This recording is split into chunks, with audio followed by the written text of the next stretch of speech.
comment influencer vos supérieurs. On a dit que le leadership est défini comme étant l'influence. Rien de plus, rien de moins.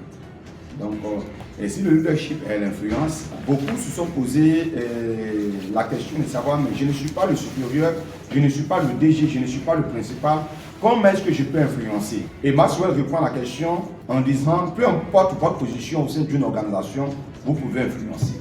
Donc, influencer vos supérieurs vous amène à les supporter, vous amène à ajouter de la valeur à l'organisation et à vous distinguer vous-même. Alors, l'expression qu'il envoie, c'est « Patron, suis-moi, je suis derrière toi ». Mais celui qu'on suit, il est toujours devant. Mais lui dit « Patron, suis-moi, je suis derrière toi ». Pasteur, suis-moi, je suis derrière toi. Papa, suis-moi, je suis derrière toi. Donc, comment je peux te suivre si tu te trouves en arrière? Donc, à la vérité, c'est toi le leader. Tu es devant, tu me suis de par mes idées, de par ma vie d'intercession. Je te porte dans la prière parce que je suis comme un Hur et un Aaron. Donc, je ne suis pas sous le projecteur, mais à la vérité, l'idée est mise, l'idée de travailler vient de moi.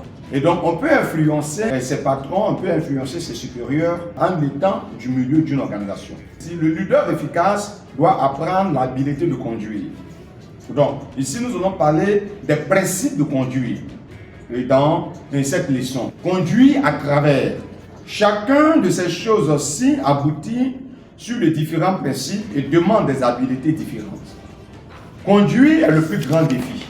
Donc, c'est un grand défi qui va se présenter à nous. Votre stratégie doit être destinée à supporter votre leader et d'ajouter de la valeur à l'organisation. Donc, supporter 1, 2, ajouter de la valeur et 3, vous distinguer vous-même du reste du lot. Au cours de cette leçon, nous allons apprendre les différents principes de conduire. Conduire à travers. Donc, conduire à travers va nous amener à avoir une stratégie. Laquelle? Cette stratégie qui va nous conduire à supporter notre leader, ajouter de la valeur à l'organisation à laquelle nous appartenons et à nous distinguer nous-mêmes du reste du lot en faisant notre travail excellemment. Donc, étudions un à un les principes de conduire avec objectif. L'un des premiers principes de conduire avec objectif est le principe de s'auto-éduquer exceptionnellement bien. Apprenez à contrôler votre personne avant d'essayer de diriger les autres. Les clés pour bien contrôler sa propre personne, c'est l'autodiscipline de soi. Rien ne peut donner une impression plus grande et positive sur ceux qui sont au-dessus de vous que votre habileté de vous contrôler vous-même. Ça, c'est très important. John Maxwell liste les domaines dans lesquels vous devez vous diriger vous-même.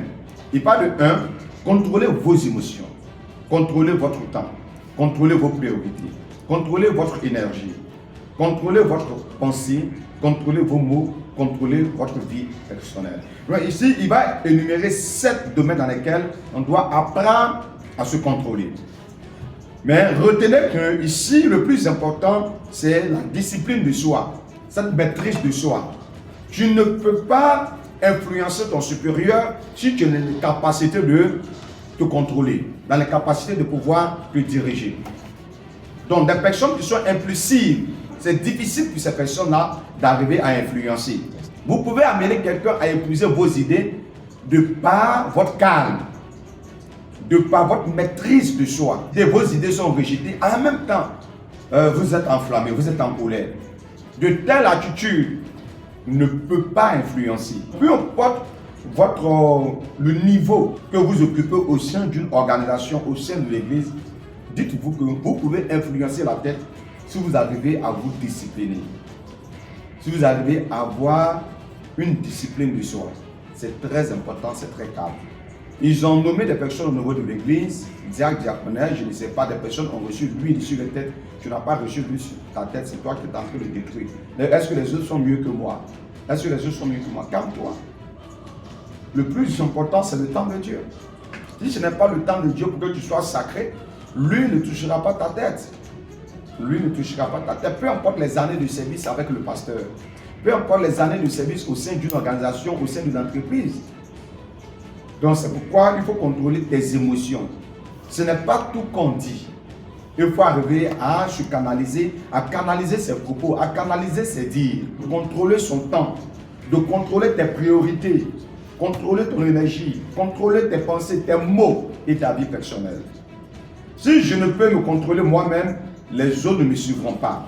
Comment peut-on suivre quelqu'un qui est colérique? Comment peut-on suivre quelqu'un qui n'a pas la maîtrise de soi? Tu bouillonnes, tu as envie, coûte que coûte. Si je ne peux me contrôler moi-même, les autres ne me respecteront pas. Si je ne peux me contrôler moi-même, les autres ne s'associeront pas avec moi. Étude un cas biblique de la vie de l'apôtre Paul. Selon le livre des Actes des Apôtres, le chapitre 26, le verset 12 au verset 29, les leaders ajoutent un poids infiniment à leurs mots en pratiquant les principes qu'ils enseignent. Un leader est celui qui fait peser ses mots. Il donne du crédit à ses mots, il donne du poids à ses mots en pratiquant les principes qu'il enseigne.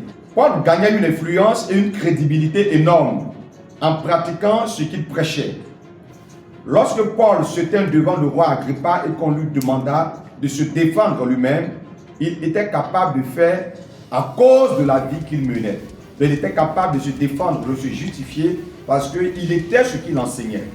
Il disait même à Timothée, son fils, il dit, sois mon imitateur comme je le suis de Christ. Aujourd'hui, ce n'est pas le cas. Aujourd'hui, on dit, fais ce que je dis, mais ne fais pas ce que je fais. Or, ce que je fais est apparent. Ce que je fais est tangible.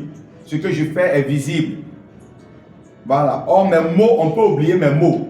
On retient plus les actes. Et la Bible déclare que les actions parlent plus que la parole. Donc, Paul acceptait de disposer sa vie et que le leadership se développe. Il donna l'exemple d'une vie totalement abandonnée à Christ. Il encouragea tout un chacun à suivre son exemple. Il sacrifie par amour pour les autres. Il se donna totalement au travail du Seigneur. 2. Alléger la tâche de votre pasteur. Si 1. Nous devons nous auto-éduquer exceptionnellement bien. 2. Nous devons alléger le fardeau de notre leader. Nous sommes en train de ici étudier comment influencer vos supérieurs. On a dit que 1. Pour influencer nos supérieurs, il faut s'auto-éduquer. 2. Il faut maintenant alléger le fardeau.